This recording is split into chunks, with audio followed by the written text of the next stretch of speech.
It's my Arvydas. pleasure to moderate an interview with you.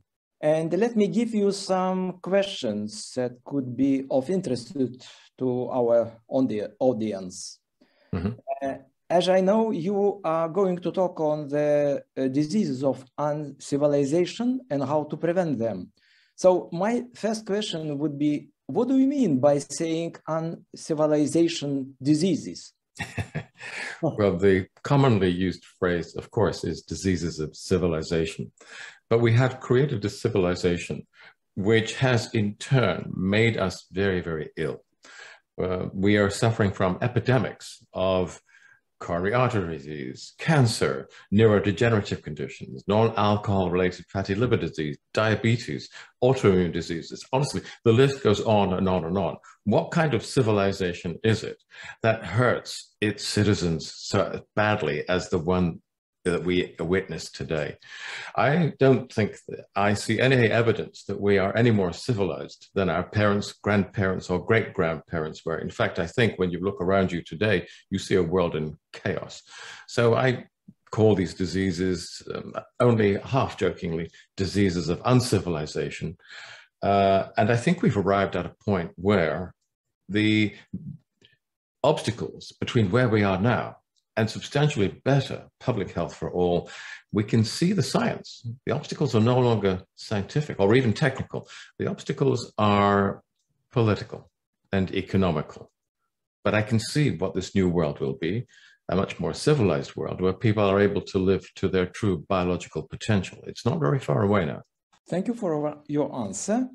And my second question is, what are the most important current public health problems in Western countries? Well, I sort of touched on this in my first answer.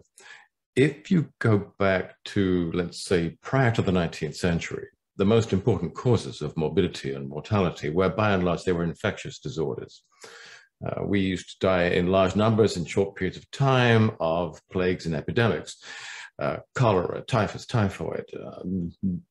And that's partly because under conditions of poverty, people are living close together. In the developing urban structures of that time, you didn't necessarily have very good sanitation, public sanitation. The water tables were often contaminated.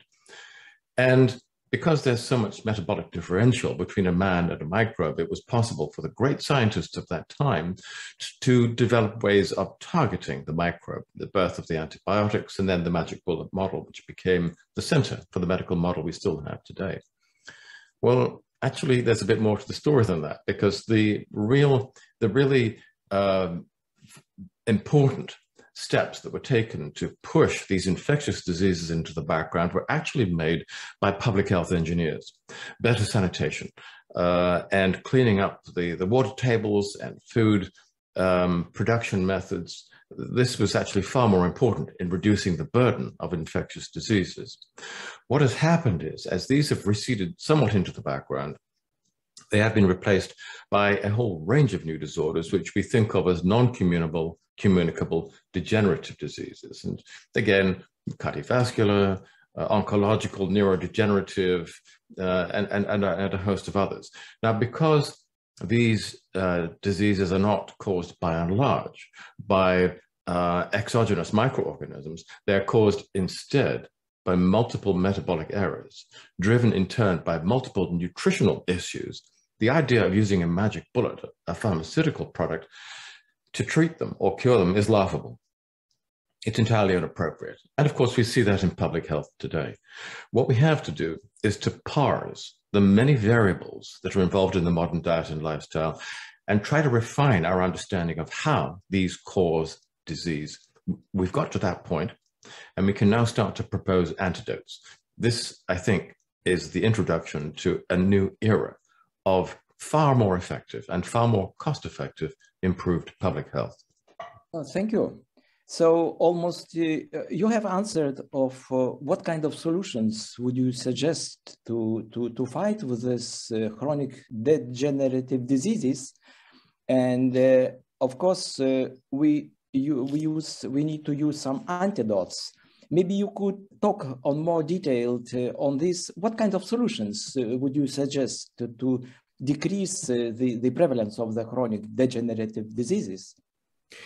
Well, my research for many, many years now has been an attempt to analyze these multiple variables that we talked about and distill this mass of data into clearly defined pathogenic mechanisms. And I think we have arrived at that point.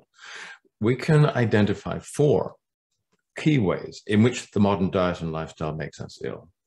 So firstly, it causes very directly chronic inflammatory stress, which everybody has heard of and everybody understands or thinks they understand.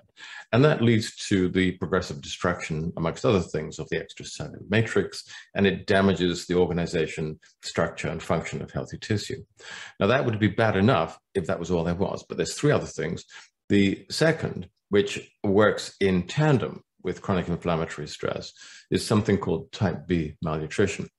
Now, if you're living in a city or a town and you have a white-collar job and you're running on 2,000 kilocalories a day, and many of those are empty thanks to the really badly formulated ultra-processed foods that are supplied to us by the multinational food industry, you're going to be not deficient necessarily, and certainly not in calories, but you will be depleted in a range of vitamins, trace elements, phytonutrients, methyl group donors, cyanogens, conditionally essential amino acids and amino sugars, and a lot of other things besides. And that means your ability to heal and replace and restore the damage that is being caused by chronic inflammatory stress is impaired. So you will be in a net catabolic configuration, leading to the progressive loss over time of healthy functional tissue. And that is one of the core hallmarks of chronic degenerative disease, of course. So 2 major problems, 2 more to go. One of these is dysbiosis. One of the problems with ultra-processed foods, and what you see over the last century, is a progressive decline in our intake of prebiotic carbohydrates or fibers. That leads very directly to dysbiosis. If you're eating the right types of fibers, you have a microbiota that is anti-inflammatory and chemoprotective, very hostile to cancer development. By removing these fibers from the diet, these prebiotic fibers, you end up with a dysbiosis where you have a predominance of gram-negative proteolytic microbes, which are pretty good at eating away mucin, dissolving the biofilm and the mucosal layers that would otherwise be protecting your colonocytes. They come into direct contact with the colonocytes, and because they're gram-negative lipopolysaccharide, huge amounts of inflammatory stress, breakdown of the colonic epithelial barrier, translocation of macromolecules into the portal bloodstream, non-alcohol related fatty liver disease, and then all of the rest of those problems. So that's your 3rd major pathogenic mechanism. One more. Glycemic mismatch. This huge imbalance between the amount of sugar we're pouring into our bloodstream, too much sugar in these foods, a lot of simple starches, and because we're so physically inactive, we're not abstracting enough of it. I mean, there is the hepatic sink, but that's very limited. Throughout our evolutionary history, the most important glucose sink has been the skeletal muscle. We use that glucose to be able to move, to maintain body temperature. We're very physically inactive now, so you become hyperglycemic, you move towards hyperinsulinemia, excessive release of IGF-1 and other growth factors, and you move towards metabolic syndrome and type 2 diabetes. These 4 mechanisms are enough to explain between 80 and 90% of this enormous burden of public ill health that we see today, which is a very pessimistic way of looking at it. Conversely, and very optimistically, now that we know what these 4 drivers are, we can propose specific countermeasures. It's now possible, when you do that, to create your own internal blue zone, to change your metabolism, your metabolome, push it back 100 years, and make chronic degenerative disease as rare in our culture, in our societies, as it is in vestigial groups today, and as it was in most cultures a century ago. Thank you, Paul, for very clear and detailed explanation. It very much depends on ourselves. Yes. We can change ourselves, a lot of our lifestyle and nutrition habits. It could improve our health. And now we talk a lot of holistic medicine. It's on the wave now. And what is the impact and the value of holistic medicine in current times, to your opinion? Well, holistic medicine covers a very wide range of topics. And there are faith healers, there are people who heal with various wavelengths of energy, and there are color therapists. It's a very broad church. And I restrict myself to working with only a very narrow area within this multidisciplinary approach. All I know about really are the pharmacological attributes of foods and food derivatives. I think the evidence base that is now accumulating is that it is very, very clear. The ultra-processed foods that we are consuming more and more of, because they're designed to be addictive, we can't get enough of them, is making us more prone to overweight and the diabetes, cancer, heart disease, everything.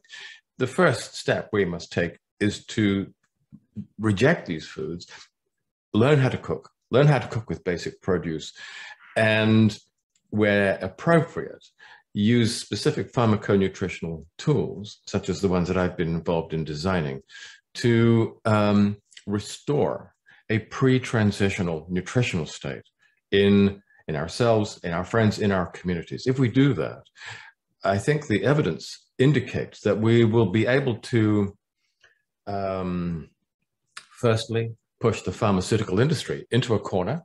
We still need them, but they should not be at the center of the medical model, and achieve a more effective, more cost-effective, and a kinder form of public health management. Thank you. And my last question, just could you address to our audience, and how did the participants might benefit from attending the Holistic Medicine Conference on May 6 in Klaipėda? Could you address to our future audience? Thank you. I'll do my best. Well, the audience will have heard already that I have a lot to say. I probably talk too much, but I do not speak ex cathedra. There will be many other people present who may well agree with some of the things that I say, who will disagree with others, who will have their own points of view. And I think that it's going to be an interesting dialectic situation. And I would welcome anyone who is interested in health, personally or professionally, to come and join the conference, participate, hear what we have to say, learn from us, and we hope in turn to learn from you. Thank you, Paul. Ačiū Arvydai už tikrai puikų interviu. Dėkoju jums abiem ir iki greito susitikimo.